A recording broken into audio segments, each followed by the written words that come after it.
새해가 되면 사람들은 다짐을 합니다. 올해는 더 많이 만나겠다고, 연락을 자주 하겠다고 말합니다. 그런데 설이 지나고 나면 이상하게도 연락은 뜸해지고 만남은 부담스러워집니다. 무언가 잘못된 걸까요? 그렇지 않습니다. 이건 실패가 아닙니다. 오히려 자연스러운 흐름입니다. 새해가 되면 관계가 줄어드는 건 당신만의 일이 아니라 모든 사람이 겪는 일입니다. 다만 그걸 인정하지 못할 뿐입니다. 명절이 끝나고 나면 유독 허전한 기분이 듭니다. 사람을 많이 만났는데도 뭔가 채워지지 않은 느낌, 오히려 더 지친 느낌이 남습니다. 예전에는 그 자리가 즐거웠는데 이제는 그냥 의무처럼 느껴집니다. 웃으면서 이야기하지만 속으로는 빨리 끝나기를 바랍니다. 이게 냉정한 걸까요? 아닙니다. 이건 당신이 변한 게 아니라 관계에 대한 감각이 정직해진 겁니다. 억지로 맞추지 않아도 된다는 걸 몸이 먼저 알아챈 겁니다. 그 신호를 무시하면 피곤해지고 받아들이면 편안해집니다. 사람들은 나이가 들수록 관계를 넓혀야 한다고 생각합니다.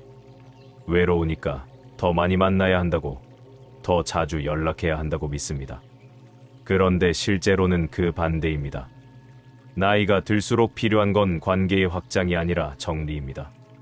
법구경은 이미 그 이야기를 하고 있었습니다. 홀로 설 수 있는 사람만이 진짜 편안함을 얻는다고 말합니다. 이건 외로움을 참으라는 뜻이 아닙니다. 혼자 있을 때 무너지지 않는 상태를 만들라는 뜻입니다. 그래야 사람을 만나도 의존하지 않게 됩니다. 젊을 때는 관계가 곧 안전이었습니다. 사람이 많으면 든든하고 연락이 뜸하면 불안했습니다. 그래서 억지로라도 관계를 유지하려고 애썼습니다. 하지만 지금은 다릅니다. 이제는 관계가 많다고 안전한 게 아니라는 걸 압니다. 설 연휴 동안 친척들을 만나면서 이런 생각을 했을 겁니다. 왜 이렇게 할 말이 없지? 예전에는 재밌었는데 이제는 시간이 안 가네. 그건 당신이 무뚝뚝해진 게 아닙니다. 그냥 더 이상 그 자리에 맞지 않는 겁니다. 맞지 않는 자리에 계속 있으면 소모됩니다. 웃는 척하느라, 관심 있는 척하느라, 괜찮은 척하느라 에너지가 빠져나갑니다. 집에 돌아오면 아무것도 하기 싫어집니다. 이게 바로 맞지 않는 관계가 주는 피로입니다. 법구경에서는 이렇게 말합니다. 어리석은 사람과 함께 있느니 혼자 가는 게 낫다고. 이 말이 냉정하게 들릴 수 있지만 사실은 지극히 현실적인 조언입니다. 어리석은 사람이란 나쁜 사람을 뜻하는 게 아닙니다. 당신과 방향이 다른 사람, 당신을 이해하지 못하는 사람을 말합니다. 방향이 다른 사람과 억지로 함께 가면 둘 다 힘듭니다. 서로 불편하고 서로 피곤해집니다. 그럴 바에는 혼자 가는 게 훨씬 나은 겁니다. 이건 관계를 끊으라는 말이 아니라 맞지 않는 관계를 억지로 붙들지 말라는 뜻입니다. 새해가 되면 사람들은 이런 말을 합니다. 올해는 사람들 많이 만나야지. 연락 자주 해야지. 그런데 한 달이 지나면 그 다짐은 흐지부지 됩니다. 연락하기 귀찮아지고 만남이 부담스러워집니다. 그러면 자책합니다. 나는 왜 이렇게 게으른 걸까? 게으른 게 아닙니다. 필요 없다는 걸 본능적으로 알고 있는 겁니다. 억지로 관계를 유지하는 건 에너지 낭비라는 걸 몸이 먼저 알아챈 겁니다. 그런데 머리는 여전히 많이 만나야 한다는 생각에 갇혀 있습니다. 그래서 괴로운 겁니다. 법구경에서 말하는 독행, 즉 홀로 가는 길은 고립을 의미하지 않습니다. 누군가에게 기대지 않고도 설 수 있는 상태를 말합니다. 혼자 있어도 무너지지 않고 혼자 결정해도 불안하지 않은 상태. 그게 진짜 독립입니다. 이 독립은 나이가 들수록 중요해집니다. 젊을 때는 누군가에게 기댈 수 있었습니다. 하지만 나이가 들면 기댈 사람도 줄어들고 기대는 것 자체가 부담스러워집니다. 그럴 때 필요한 건 더 많은 사람이 아니라 혼자서도 괜찮은 상태입니다. 설 연휴가 끝나고 나면 이런 생각이 듭니다. 이제 안 봐도 되겠네. 이 생각이 들 때 죄책감을 느낄 필요 없습니다. 이건 냉정한 게 아니라 정직한 겁니다. 맞지 않는 관계를 억지로 유지하는 게 오히려 거짓입니다. 사람들은 관계를 유지하는 게 성숙한 거라고 생각합니다. 하지만 법구경은 다르게 말합니다. 필요 없는 관계를 정리할 줄 아는 게 진짜 성숙이라고. 이건 차가운 태도가 아니라 자기 삶을 존중하는 태도입니다. 나이가 들면 시간이 귀해집니다. 남은 시간이 많지 않다는 걸 알기 때문입니다. 그 시간을 누구와 보낼지는 중요한 문제입니다. 억지로 맞추느라 시간을 쓰는 건 낭비입니다. 차라리 혼자 조용히 있는 게 나을 때가 많습니다. 혼자 있으면 외롭지 않냐고 묻는 사람들이 있습니다. 외로울 수 있습니다. 하지만 맞지 않는 사람들과 함께 있을 때 느끼는 공허함보다는 낫습니다. 혼자 있을 때의 외로움은 깨끗합니다. 관계 속에서 느끼는 외로움은 탁합니다. 법구경에서는 이렇게 말합니다. 현명한 벗을 만나지 못하면 차라리 코끼리처럼 홀로 가라고. 코끼리는 무리를 짓지 않고도 당당하게 걷습니다. 외롭지만 예연합니다. 그게 바로 독행의 모습입니다. 새해가 되면 관계가 줄어드는 이유는 간단합니다. 억지로 유지할 필요가 없다는 걸 깨닫기 때문입니다. 명절 동안 사람을 많이 만나면서 오히려 확인하게 됩니다. 아, 이제는 이렇게 안 해도 되는구나. 이 깨달음은 슬픈 게 아닙니다. 오히려 해방입니다. 더 이상 맞추지 않아도 된다는 안도감, 억지로 웃지 않아도 된다는 편안함. 그게 나이 들어서 얻는 자유입니다. 물론 쉽지 않습니다. 관계를 정리한다는 건 용기가 필요합니다. 혼자 있는 걸 견디는 것도 연습이 필요합니다. 하지만 그 연습을 하지 않으면 평생 남에게 끌려다니며 살게 됩니다. 법구경은 이 연습을 마음을 다스리는 일이라고 표현합니다. 혼자 있을 때 불안해지는 마음, 관계가 줄어들 때 초조해지는 마음, 그 마음을 다스릴 줄 알아야 진짜 자유로워집니다. 새해의 다짐으로 사람을 많이 만나겠다고 말하는 건 쉽습니다. 하지만 진짜 필요한 다짐은 다릅니다. 맞지 않는 관계는 억지로 붙들지 않겠다.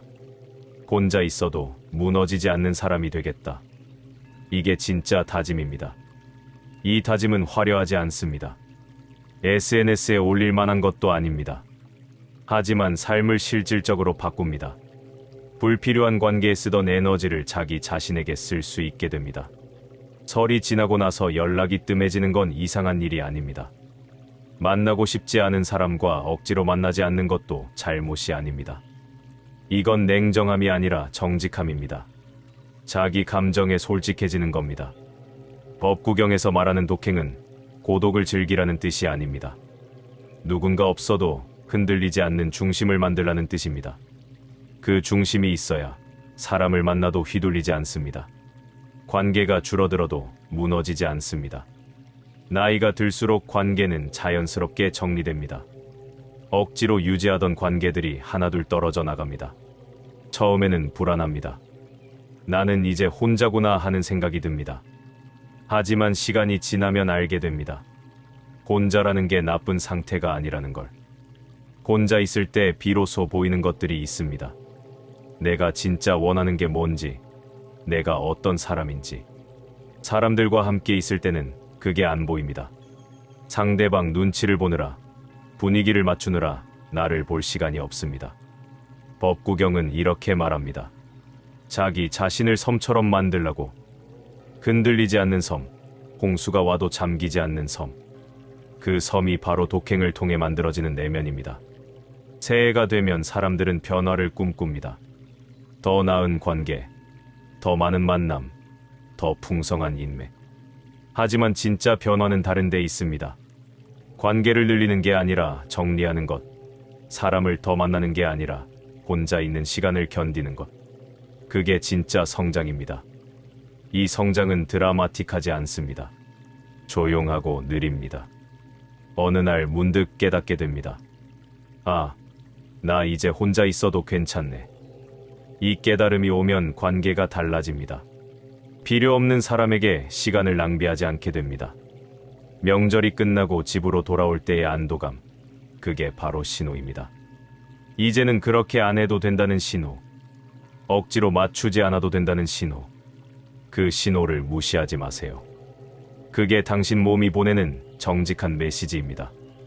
법구경에서 말하는 독행은 외로운 길이 아닙니다. 자유로운 길입니다. 누군가의 기대에 맞추지 않아도 되는 길, 관계 때문에 소모되지 않아도 되는 길. 그 길을 걷는 사람은 겉으로는 혼자처럼 보이지만 속으로는 단단합니다. 새해에 사람이 줄어드는 건 실패가 아닙니다. 오히려 자연스러운 정리 과정입니다. 필요 없는 관계가 떨어져 나가고 진짜 필요한 것만 남는 과정. 이 과정을 거부하면 평생 피곤하게 삽니다. 받아들이면 편안해집니다. 나이가 들면서 깨닫게 되는 진실이 하나 있습니다. 관계가 많다고 외롭지 않은 게 아니라는 것. 오히려 맞지 않는 관계가 많을수록 더 외롭습니다. 진짜 필요한 건 양이 아니라 질입니다. 아니, 어쩌면 관계의 질도 아닙니다. 혼자 있을 때 무너지지 않는 힘입니다. 법구경은 2500년 전에 이미 이 이야기를 했습니다. 사람들은 그때나 지금이나 똑같은 고민을 합니다. 외로움, 관계, 소속감. 하지만 답은 변하지 않았습니다. 홀로 설 수 있어야 한다는 것. 그게 전부입니다. 홀로 선다는 건 남을 밀어내는 게 아닙니다. 누군가 없어도 괜찮은 상태를 만드는 겁니다. 그 상태가 되면 관계가 달라집니다. 필요해서 만나는 게 아니라 만나고 싶어서 만나게 됩니다. 의무가 아니라 선택이 됩니다. 새해가 지나고 봄이 오면 또 생각하게 될 겁니다. 왜 나는 사람들과 자주 안 만나지? 그때 이 이야기를 떠올리세요. 자주 안 만나는 게 문제가 아니라 억지로 만나는 게 문제라는 걸. 관계가 줄어드는 게 외로움이 아니라 정리라는 걸. 법구경에서는 이렇게 말합니다. 혼자 가는 길이 외롭지 않다고. 어리석은 사람과 함께 가는 길이 진짜 외로운 거라고. 이 말이 처음에는 이해되지 않을 수 있습니다. 하지만 시간이 지나면 알게 됩니다. 혼자 있을 때의 고요함이 얼마나 귀한지. 새해에 사람이 줄어드는 이유. 이제 조금 이해가 되십니까? 이건 당신이 냉정해진 게 아닙니다. 현명해진 겁니다. 억지로 붙들지 않아도 된다는 걸 깨달은 겁니다. 그 깨달음을 부끄러워하지 마세요. 관계가 줄어드는 걸 두려워하지 마세요. 이건 잃어버리는 게 아니라 찾아가는 과정입니다. 진짜 나를 찾아가는 과정. 법구경에서 말하는 독행의 길은 결국 이겁니다. 나 자신으로 돌아가는 길. 누구의 기대도, 누구의 시선도 아닌 나 자신과 마주하는 길. 그 길 위에서 비로소 편안해집니다. 새해가 되면 또 다짐할 겁니다. 그때 기억하세요. 관계를 늘리는 다짐보다 중요한 게 있다는 걸. 혼자 있을 때 무너지지 않는 나를 만드는 것. 그게 진짜 다짐입니다. 이 이야기가 이해되면 그걸로 충분합니다. 당장 뭔가 바꾸지 않아도 됩니다. 그냥 알고 있으면 됩니다. 관계가 줄어드는 게 잘못이 아니라는 걸. 혼자 있는 게 외로움이 아니라 자유라는 걸. 법구경은 2500년 전에 이미 알고 있었습니다. 새해에 사람이 줄어드는 이유를, 그리고 그게 왜 자연스러운 일인지를. 이제 당신도 압니다.